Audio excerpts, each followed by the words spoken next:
It's another sad moment in our country's history. The 45th President of the United States, Donald Trump, has yet again been indicted by the Biden DOJ, a political party in power that is now repeatedly using police force to indict and arrest and potentially eliminate its political opponents from competition, Ramaswamy said in the 4.5-minute video address. This is a politicized prosecution. It is a political persecution through prosecution. Now in a third indictment just in a matter of months against the person who is still, at present, the lead contender in the Republican primary for U.S. president, he continued. Ramaswamy said that while the race would be easier for him if Trump was not in the running, that's not how he wants to win. This is not about politics to me. This is about first principles, he said. We do not want to become a country where the party in power is able to use banana republic-like tactics to eliminate its political opponents. Yet, I'm sad to say, that's exactly where we are. Special counsel Jack Smith announced on Tuesday that a grand jury in Washington, D.C., had indicted former President Donald Trump on charges relating to the January 6, 2021, riot at the U.S. Capitol. Trump was indicted on 4 counts, one of conspiracy to defraud the U.S., one of conspiracy to obstruct an official proceeding, one of obstruction and attempt to obstruct an official proceeding, and one of conspiracy against rights.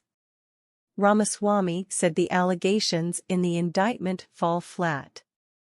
It is wrong, and incorrect, and inaccurate to place blame for what happened on January 6 at the feet of Donald Trump. I said this at the time. I've said it ever since then.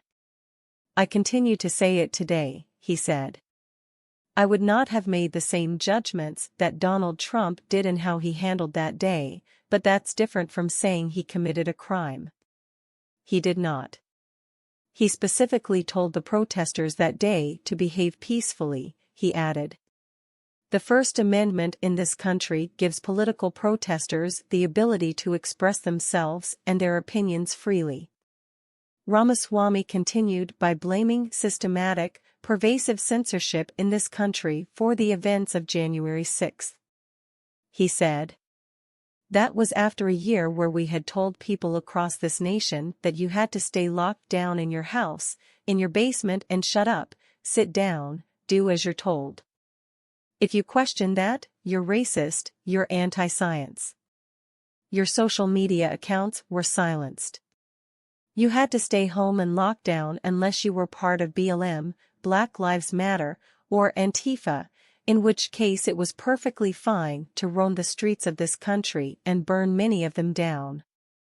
That was the double standard that then applied, and if you said the virus originated in a lab in Wuhan, you were again a racist and had your internet accounts shut down. You were then told you had an election where you could express yourself to put the right person in charge of fixing these problems, and instead, your accounts were suppressed if you sent a mere message saying that the Hunter Biden laptop story from the New York Post was real. You had your accounts locked. Even the New York Post had its own account locked. And if you then repeatedly tell people they cannot speak, that is when they scream. If you repeatedly tell people they cannot scream, that is when they tear things down. And I think we are making a grave mistake in this country by trying to pin the blame for that at the feet of one man, he said. Ramaswamy said he fears the United States is doomed to suffer an even worse fate in the future should we refuse to learn from our mistakes in the past. I worry that we'll create a country where January 6, 2021 was a friendly parley compared to what's actually to come, he said. I'm running for president to make sure we don't march towards some kind of national divorce. He also called on other presidential candidates to speak forcefully on the side of principle even if we are competing against Donald Trump and called on Biden to do the right thing and drop these politicized charges. The indictment was notably announced the day after President Joe Biden was implicated in a long-running influence peddling scheme by his son Hunter's former business partner, Devon Archer, in testimony before the House Oversight Committee. Trump has now been indicted 3 times, first, in Manhattan, in April, on state charges relating to payments to porn star Stormy Daniels, second, in Miami, in June, on federal charges relating to White House documents, and third, in Washington, on January 6.